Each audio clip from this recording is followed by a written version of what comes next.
जय हिंद। मैं धीर सिंह आप सभी का स्वागत करता हूं आपके अपने प्यारा सा चैनल केमिस्ट्री अड्डा 90 में। आज हम लोग केमिस्ट्री के कुछ ऐसे टॉपिक्स को डिस्कस करेंगे जो कि कंप्लीट रूप से बेसिक होगा। क्या ये कंप्लीट रूप से हमारा बेसिक वीडियो होगा।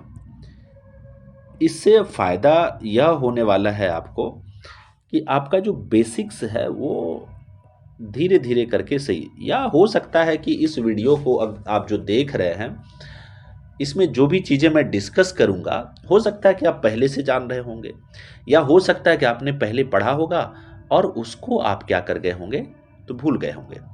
तो इसमें आपको बस डिस्कस हम लोग करेंगे बैठ कर के। आप इस वीडियो को अगर सुनते हैं तो भी आपको फ़ायदा होगा क्योंकि आपने ये टॉपिक्स पहले पढ़ रखा है। तो चलिए आते हैं, बिना देर करते हुए स्टार्ट करते हैं। सबसे पहले यहाँ पर हमारा एक कंटेनर दिया हुआ है, आप देख सकते हैं ये पहला कंटेनर है, ये फर्स्ट वाला कंटेनर है और ये सेकंड वाला कंटेनर है। अब देखिए फर्स्ट वाले कंटेनर में क्या है, गैस का पार्टिकल रखा गया है। क्या रखा गया यहाँ पर, गैस का पार्टिकल। ये सारा ये पार्टिकल जो दिख रहा है आपको, ये पार्टिकल गैस का पार्टिकल है, ये भी गैस का पार्टिकल है। ये सारा का सारा जितना भी पार्टिकल्स आपको दिख रहा है गैस का। अब यहाँ पर किसी पार्टिकल में आप देख रहे हैं एरो का साइन इधर की तरफ है, किसी पार्टिकल में एरो का साइन इधर की तरफ, मतलब ये जिग जैग में मोशन कर रहा है। इसका पार्टिकल का कोई ठिकाना नहीं होता है कि ये किधर मूव करेगा। जैसे आपके घर में अगर बच्चा है तो वो अगर दौड़ रहा है तो उसका ठिकाना नहीं होता है कि वो किधर घूमेगा नहीं घूमेगा, तो आपको सतर्क होकर के चलना पड़ता है। तो वही ये एक बच्चा है, ये जिगजैग मोशन का मतलब क्या, ये पार्टिकल है कभी इधर जाएगा कभी इधर जाएगा कभी इधर जाएगा कभी इधर, इसका कुछ ठिकाना ठौर ठिकाना नहीं रहेगा, ये कहीं पर भी घूम सकता है। जिग जैग मोशन में ये घूमते रहता है। किस मोशन में, जिग जैग मोशन में ये घूमते रहता है। इसका पाथ जो होता है वह जिग जैग होता है। अब देखिए यहां पर पिस्टन लगा हुआ है, ये हमारा क्या है, ये है हमारा पिस्टन। ये है हमारा पिस्टन, ये क्या है, ये पिस्टन है। अब इस पिस्टन को देखिए यहां पर, तो ये पिस्टन अभी तो यहां पर लगा हुआ है, कहां लगा हुआ है, यहां पर लगा हुआ है। अब दूसरे वाले फिगर में अगर आप देखते हैं तो पिस्टन को दबाया गया है और पिस्टन अभी यहां पर आपको दिख रहा है। पिस्टन कहां आ गया है, यहां आ गया है, ये है हमारा पिस्टन, यहां पर आ गया है। अब देखिए हुआ क्या, यहाँ पर तो पार्टिकल, गैस का पार्टिकल जो था वो काफ़ी दूर दूर में था। ये देखिए काफ़ी दूर दूर में था यह पार्टिकल्स। जब इस पिस्टन को दबाया गया तो इसमें जो गैस का जो पार्टिकल्स था इस वाले फिगर में, ये गैस का पार्टिकल बाहर तो नहीं निकला, गैस का पार्टिकल उतना ही है। अब हुआ क्या, गैस का पार्टिकल यहाँ पर काफ़ी क्लोज आ चुका है। पहला बात तो गैस का पार्टिकल क्या हो चुका है, काफ़ी क्लोज आ चुका है एक दूसरे के। अब जब क्लोज आ गया होगा तो पार्टिकल एक दूसरे में क्या हो रहा होगा, टक्कर मार रहा होगा। क्या, जैसे यहां टक्कर तो यहां पर भी मार रहा होगा लेकिन यहां पर ज्यादा टक्कर मार रहा होगा। अब हुआ क्या होगा, यहां पर जब पार्टिकल का कोलिजन हो रहा है तो फिर इस वाले कंडीशन में यहां का एनर्जी बढ़ जाता है। यहां का क्या बढ़ जाता है, तो ये एनर्जी ये इंक्रीज कर जाता है, ये एनर्जी क्या कर जाता है, इंक्रीज कर जाता है। अब इस वाले कंडीशन में एनर्जी जब इंक्रीज हुआ इसका, तो जितना एनर्जी इंक्रीज हुआ, जैसे मान के चलिए यहाँ पर इस वाले में 10 जूल का एनर्जी था, अब यहाँ पर हो गया 50 जूल का एनर्जी। अब इस बढ़ा कितना, तो 40 जूल का एनर्जी बढ़ चुका है इसमें। अब इस इतने एनर्जी को अगर आप क्या कर ले, निकाल लें, या आप ये भी कह सकते हैं कि इसका हीट बढ़ गया है। इसका क्या बढ़ गया, हीट बढ़ गया है। अब जितना हीट बढ़ा, जितना हीट यहां था और इसमें जो बढ़ा हीट में इंक्रीमेंट, मान के चलिए एक्स हीट बढ़ता है, तो उतने हीट को अगर आप क्या करते हैं, निकाल लेते हैं, एक्स के एक्स हीट को अगर आप यहां से रिमूव कर लेते हैं तो फिर क्या होगा, यहां पर देखिए ये गैस था ना, ये क्या था हमारा, तो यह गैस था। अब यहां से उस हीट को जब निकाल लिया गया तो अब यह किस में कन्वर्ट हो जाएगा, तो यह हमारे प्यारे बच्चों, यह कन्वर्ट हो जाएगा लिक्विड में। देखिए फिर से मैं यहाँ पर बोलूँगा कि पहले जो यहाँ पर गैस का पार्टिकल था, कंटेनर फर्स्ट की बात करें तो गैस का पार्टिकल, इस पर जब प्रेशर बढ़ाया गया तो इसका पार्टिकल काफ़ी नज़दीक आया और फिर इस पार्टिकल में कॉलिजन होने लगा, टक्कर होने लगा। इस टक्कर के कारण क्या हुआ, इसका हीट बढ़ गया। अब देखिए यहाँ पर दबाया गया है तो यहाँ पर हीट बढ़ गया। जितना हीट बढ़ा उतना हीट को अगर आप निकाल देंगे तो यह जो गैस था, गैस फर्स्ट कंटेनर में तो गैस था, लेकिन यही पार्टिकल एक दूसरे के क्लोज आकर के थोड़ा ठंडा होकर के क्या चीज़ में कन्वर्ट हो गया, अब कन्वर्ट हो गया क्या चीज़ में, तो लिक्विड में कन्वर्ट हो गया। अब इस पिस्टन को और अगर दबाया जाए फर्दर, मान के चलिए यहाँ पर ला दिया जाए इस पिस्टन को, तो और भी पास पास आ जाएगा पार्टिकल्स, और भी पास पास आ जाएगा तो और हीट बढ़ेगा। फिर से उसे हीट को अगर आप निकाल लेंगे तो तो ये आपको किस में कन्वर्ट हो जाएगा, तो ये आपको कन्वर्ट हो जाएगा सॉलिड में। किस में कन्वर्ट हो जाएगा, तो सॉलिड में कन्वर्ट हो जाएगा। तो आपने पढ़ा होगा कि जो हमारा मैटर है, क्या हमारा जो मैटर है, इस मैटर के स्टेट को हम लोग चेंज कर सकते हैं। तो कैसे कैसे चेंज कर सकते हैं, एक टेम्परेचर के अकॉर्डिंग आपने पढ़ा होगा, एक टेम्परेचर के कॉन्टेक्स्ट में पढ़ा होगा, एक वहीं पर प्रेशर के कॉन्टेक्स्ट में पढ़ा होगा। क्या, प्रेशर के कॉन्टेक्स्ट में पढ़ा होगा। जब टेम्परेचर को बढ़ाते हैं तो मैटर का स्टेट में क्या होता है, चेंजिंग होता है। जब आप टेम्परेचर को घटाते हैं, क्या, जब टेम्परेचर को घटाते हैं तो इस कॉन्टेक्स्ट में भी क्या होता है, मैटर अपना स्टेट को चेंज करता है। उसी तरीके से जब आप प्रेशर को बढ़ाते हैं तो मैटर अपना स्टेट को चेंज करता है। फिर प्रेशर को घटाते हैं, क्या करते हैं आप, प्रेशर को कम करते हैं। तो इस तरीके से यहाँ पर जो हो रहा है, क्या हो रहा है, प्रेशर को इंक्रीज किया जा रहा है। तो पहले गैस था, देखिए जब ये था, जब इस पर पहले गैस था, जब प्रेशर बढ़ाया गया और उसे हीट को निकाला गया तो यह कन्वर्ट हो गया किस में, तो लिक्विड में कन्वर्ट हो गया। फिर से फर्दर उस पर प्रेशर अगर बढ़ाया जाए और हीट को निकाल दिया जाए तो फिर ये कन्वर्ट हो जाएगा किस में, तो सॉलिड में कन्वर्ट हो जाएगा। किस में कन्वर्ट हो जाएगा, तो सॉलिड में कन्वर्ट हो जाएगा। तो ये था, मतलब यह जो पूरा आप जो फिगर देख रहे हैं, इसमें बस यही बात आपको दिमाग में रखनी है कि मैटर के स्टेट को चेंज किया जा सकता है दो तरीके से। एक टेम्परेचर में चेंज करके, मतलब टेम्परेचर को या तो बढ़ा करके या तो टेम्परेचर को घटा करके। एक प्रेशर में भी चेंज ला करके आप क्या कर सकते हैं, कोई भी मैटर है अगर आपके पास में तो उसके फॉर्म को, उसके स्टेट्स को चेंज कर सकते हैं, या तो प्रेशर घटा करके या तो प्रेशर को बढ़ा करके। तो ये था इस वाले पेज का। अब अगले वाले पेज में हम लोग देखते हैं क्या है, जैसे ये है, इसमें देखिए ये बड़ा ही इम्पोर्टेंट हो जाता है। आप देखें तो कहीं ना कहीं आपको केमिस्ट्री में ये सारी चीज़ें मिलेंगी ही मिलेंगी। चलिए अब बात करते हैं इसमें। सबसे पहले हम लोग किसकी बात करेंगे, तो सॉलिड की बात करेंगे। किसकी, तो सॉलिड की बात करते हैं। देखिए ये हमारा सॉलिड है। अब इस सॉलिड, यहाँ पर सॉलिड है, यहाँ पर लिक्विड है और यहाँ पर गैस है। तो सबसे पहले हम लोग बात कर लेते हैं कि यहाँ पर एनर्जी, जैसे सॉलिड में भी पार्टिकल्स होगा, क्या, सॉलिड में भी पार्टिकल्स होगा, और लिक्विड में भी पार्टिकल्स होगा, और गैस में भी क्या होगा, पार्टिकल्स होगा। अब बताइए, सॉलिड के पार्टिकल्स का एनर्जी सपोज करिए मैं E1 मानता हूँ, और लिक्विड में जो पार्टिकल्स है इसका एनर्जी को मैं E2 मानता हूँ, और इसके पार्टिकल्स को, गैस में जो पार्टिकल्स है इसके एनर्जी को E3 मानता हूँ। अब मैं इसको ऐसे लिखता हूँ, चलिए E1, E2 एंड E3।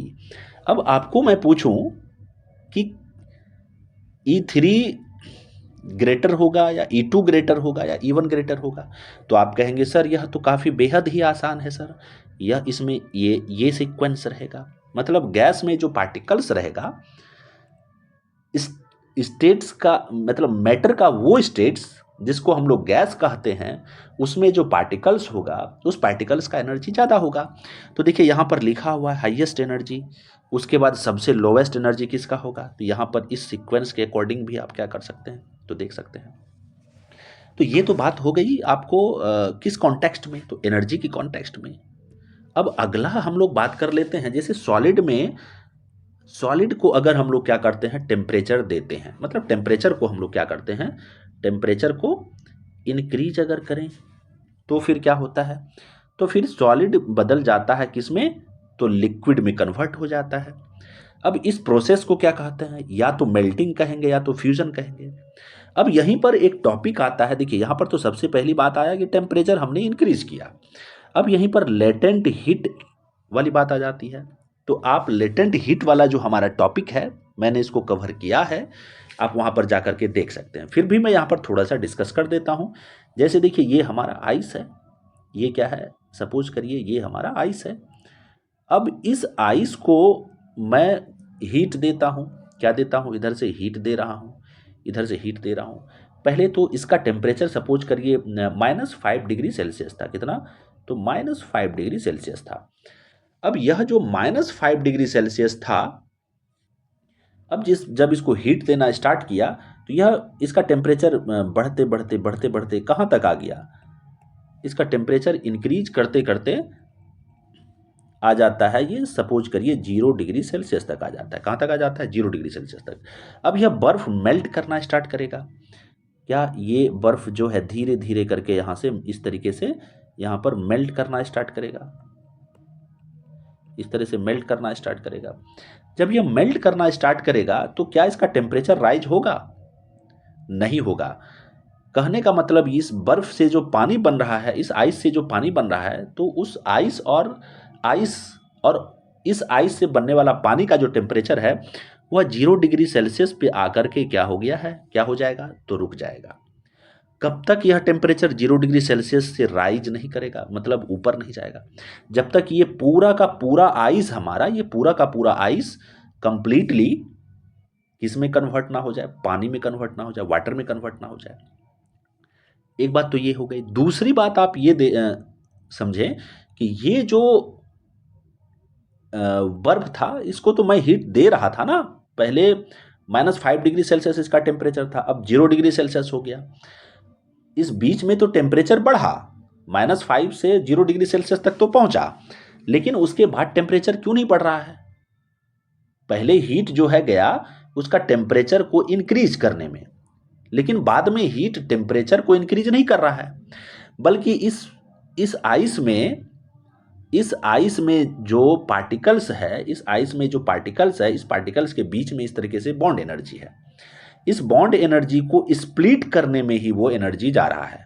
देखिए हीट तो मैं दे रहा हूं, वो हीट इसके टेम्परेचर को अब राइज नहीं कर रहा है। ये जो आइस है, इस आइस के टेम्परेचर को इंक्रीज नहीं कर रहा है, बल्कि ये जो आइस है, इस आइस में जो मॉलिक्यूल्स है, उस मॉलिक्यूल्स में जो मॉलिक्यूल्स के बीच में जो अट्रैक्शन फोर्स है, क्या फोर्स ऑफ अट्रैक्शन जो है मॉलिक्यूल्स के बीच में, उस फोर्स ऑफ अट्रैक्शन को तोड़ने में वो हीट जा रहा है, या आप कह सकते हैं एनर्जी दे रहे हैं, हीट दे रहे हैं तो एनर्जी दे रहे हैं। तो वही एनर्जी जो कि इसके टेम्परेचर को राइज नहीं करके इसके बॉन्ड एनर्जी को, या आप बोलें कि मॉलिक्यूल्स के बीच में जो फोर्स ऑफ अट्रैक्शन है उसको तोड़ने में जा रहा है, उसी को हम लोग लेटेंट हीट बोलते हैं। मतलब सॉलिड, अब ये जो सॉलिड है हमारा, सॉलिड से जो लिक्विड बन रहा है, क्या ये जो सॉलिड है, इस सॉलिड से लिक्विड जो बन रहा है, कौन, इस सॉलिड से ये जो लिक्विड बन रहा है हमारा, इसमें लेटेंट हीट एब्जॉर्ब किया जा रहा है। अब देखिए फिर क्या है, इस लिक्विड को फर्दर हम गर्म करते जा रहे हैं। अब देखिए पहले बर्फ था, धीरे अब इसमें हीट देना स्टार्ट किए तो इसका टेम्परेचर -5 डिग्री सेल्सियस से 0 डिग्री सेल्सियस पर पहुंचा। अब पूरा का पूरा बर्फ पानी में बदल चुका है। अब फिर हम हीट देना बंद नहीं कर रहे हैं, अब धीरे धीरे इसका टेम्परेचर कहाँ पहुंच जाएगा, तो 100 डिग्री सेल्सियस पर। कहाँ पहुंच जाएगा, 100 डिग्री सेल्सियस पर। तो 100 डिग्री सेल्सियस पर पहुंचेगा तो धीरे धीरे ये किस में कन्वर्ट होना स्टार्ट हो जाएगा, गैस में। अब देखिए फिर से यहां पर इसका जो टेम्परेचर 100 डिग्री सेल्सियस पहुंचा, अब वो उसका टेम्परेचर फिर बढ़ेगा नहीं, बल्कि वो टेम्परेचर 100 डिग्री सेल्सियस पर क्या हो जाएगा, रुक जाएगा, और पूरा जब तक कंप्लीट रूप से वह गैस में कन्वर्ट ना हो जाए। अब इस तरीके से ये क्या हो गया इसका, जब ये लिक्विड से गैस में जो कन्वर्ट होता है, इसको कहते हैं हम लोग वेपोराइजेशन। क्या बोलते हैं, वेपोराइजेशन। और यहां पर भी लेटेंट हीट वाला टर्म आया है, यहां पर भी टेम्परेचर राइज हो रहा है। इसका मतलब देखिए, जब पानी का टेम्परेचर 100 डिग्री सेल्सियस पर पहुंचा था, नीचे से तो मैंने हीट देना बंद नहीं किया था, वो हीट जा ही रहा था। तो चाहिए ये था कि 100 डिग्री से ऊपर इसका टेम्परेचर जाना चाहिए था, 100 डिग्री, सपोज करिए 105 डिग्री सेल्सियस पहुंचना चाहिए, 110 डिग्री सेल्सियस पहुंचना चाहिए, लेकिन ऐसा नहीं हो रहा था। आखिर वो एनर्जी जा कहाँ रहा था?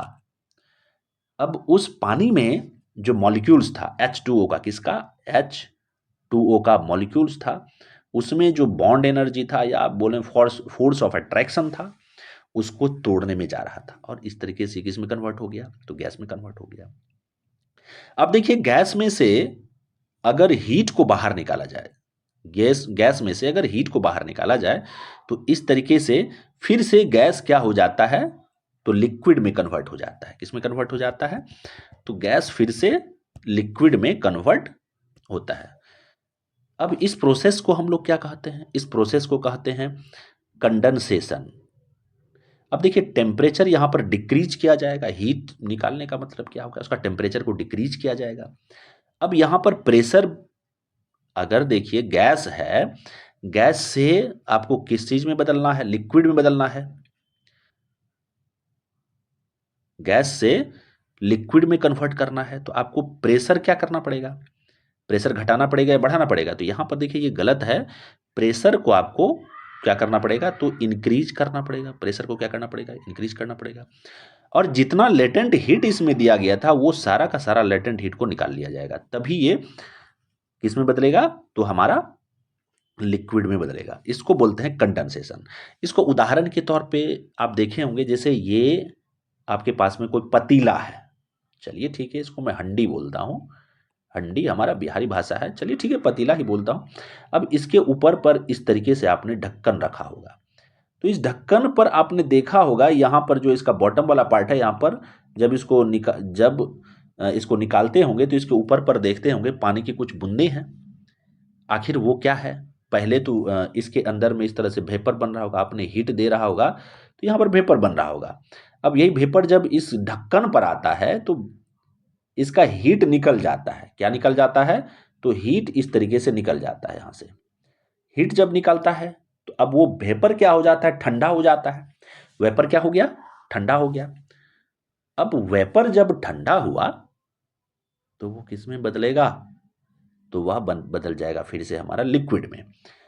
तो इस प्रोसेस को हम लोग कहते हैं कंडेंसेशन, या इसको हम लोग लिक्विफिकेशन भी बोलते हैं।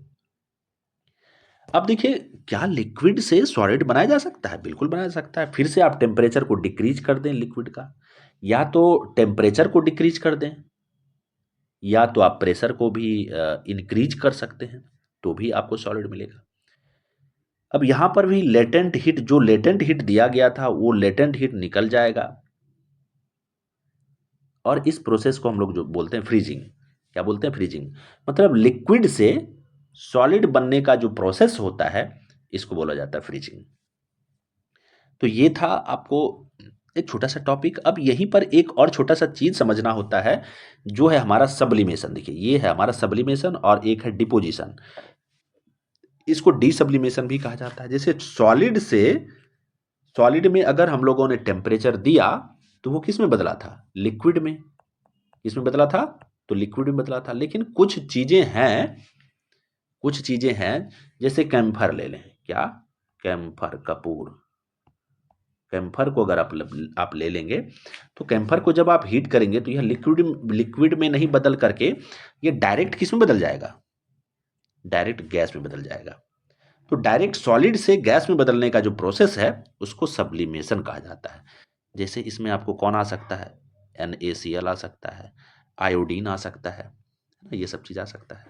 अब डायरेक्ट गैस से अगर टेम्परेचर को निकाल लिया जाए और गैस से डायरेक्ट वो सॉलिड में कन्वर्ट हो जाता है, तो इस प्रोसेस को डिपोजिशन कहा जाता है। क्या कहा जाता है? तो डिपोजिशन कहा जाता है। तो बस इसको यहां तक, ये वाला जो टॉपिक था इसको यहां तक रहने दिया जाए। अब अगला वाला जो टॉपिक है इसको हम लोग देखते हैं। ये भी बड़ा ही इंपॉर्टेंट टॉपिक है। आप देखे होंगे मुंबई जैसा शहर में, कहाँ? मुंबई जैसा शहर में आप देखे होंगे वहां पर पानी की किल्लत है। मुंबई हो गई, दिल्ली हो गई, मतलब जितना भी मेट्रोपॉलिटन सिटी है वहां पर पानी की बड़ी ही किल्लत रहती है। अब आखिर वहाँ पर पानी के इस किल्लत को दूर कैसे किया जाता है? तो आप मुंबई के बगल में देखे होंगे अरबियन सी है। मुंबई के बगल में कौन सा सी है? तो अरबियन सी है। अब इस अरबियन सी से वाटर को निकाल करके अरबियन सी का पानी तो है सलाइन वाटर है। क्या है? सलाइन वाटर है। अब ये सलाइन वाटर हम लोग नहीं पी सकते हैं, हम लोगों के लिए यह सलाइन वाटर नहीं है। आप जानते हैं कि हमारे अर्थ पर जितना पानी है उसका 97.3% पानी जो है वह क्या है? सलाइन है। क्या है? सलाइन है। बस 2.7% ही वाटर क्या है? हमारे लिए पीने योग्य है। उसमें भी बहुत सारा है जो कि बर्फ वर्फ में जमा हुआ है। चलिए उस डाटा की हम लोग यहाँ पर बात नहीं कर रहे हैं। यहाँ पर हम लोग देख रहे हैं कि जो मेट्रोपॉलिटन सिटी है वहाँ पर पानी की किल्लत को दूर कैसे किया जाता है। चलिए इस चीज़ को समझते हैं। जैसे देखिए यहाँ पर ये रिजर्वेयर में सबसे पहले अरबियन सी से, या आप सिंपली समझें कोई भी सी है उसके बगल में या ओशन है, उससे पानी को इस तरह से रिजर्वेयर में लाया जाता है। अब उस रिजर्वेयर से इस सेडिमेंटेशन टैंक में इस पाइप के थ्रू भेजा जाता है। देखिए ये सेडिमेंटेशन टैंक है। अब इसमें क्या होता है, पानी को जब इसमें डाला जाता है इस टैंक में, सेडिमेंटेशन टैंक में, तो कुछ समय के लिए पानी को छोड़ दिया जाता है। अब इसमें जो इम्प्योरिटीज रहता है, जो हेवी इम्प्योरिटीज रहता है, वो नीचे आकर के क्या हो जाता है? तो बैठ जाता है। कहाँ करके बैठ जाता है? नीचे। फिर से यहाँ के पानी को भेजा जाता है इस लोडिंग टैंक में। अब होता है क्या, इसमें फिटकरी वगैरह डाल के रखा जाता है। अब इसमें जो कुछ इम्प्योरिटीज जो बचा था, फिटकरी उसको क्या किया, फिटकरी उसके साथ में उसके पार्टिकल को, किसके, जो इम्प्योरिटीज बचा था उस इम्प्योरिटीज के पार्टिकल को फिटकरी उसके साथ में मिल करके उसको टैंक के फिर से नीचे वाले पोर्शन में लेकर के चले आता है। अब फिर यहां से पानी को भेजा जाता है कहां? ये हमारा फिल्ट्रेशन टैंक में। कहां भेजा जाता है? फिल्ट्रेशन टैंक में। तो देखिए क्या होता है, यहां पर रहता है फाइन सैंड। यहां पर इस तरह से आपको दिख रहा होगा, यहां पर फाइन सैंड रहता है और यहां पर कोर्स ग्रेवल रहता है, मतलब छोटा छोटा पत्थर का टुकड़ा रहता है। अब यहां से पानी आया, इस तरीके से यहां से वाटर निकला और यहां पर आया, तो पहले फाइन सैंड पर पड़ा। अब फाइन सैंड क्या किया, जो भी कुछ इम्प्योरिटीज वगैरह बचा था वो फाइन सैंड में फंसा हुआ रह गया। फिर उसके बाद और इसे छनते हुए कहाँ आ गया? तो ये कोर्स ग्रेवल में आ गया। कहाँ? ये कोर्स ग्रेवल में आ गया, इस कोर्स ग्रेवल में। अब इस कोर्स ग्रेवल से पानी, इस कोर्स ग्रेवल से, अब देखिए यहां पर एक तरीके से फिल्टर हो चुका है हमारा पानी। अब उसमें क्या है? बैक्टीरिया बचा है। क्या बचा है? तो बैक्टीरिया बचा है। उसको लाया जाता है इस तरीके से क्लोरीनेशन वाले टैंक में। किस टैंक में? तो ये जो हमारा क्लोरीनेशन टैंक है इसमें लाया जाता है। इसमें क्लोरीन का गोली मिलाया जाता है पानी में, और इस तरीके से अब जो है, जो भी बैक्टीरिया वगैरह बचा हुआ था उस पानी में, वो बैक्टीरिया वगैरह भी क्या हो गया?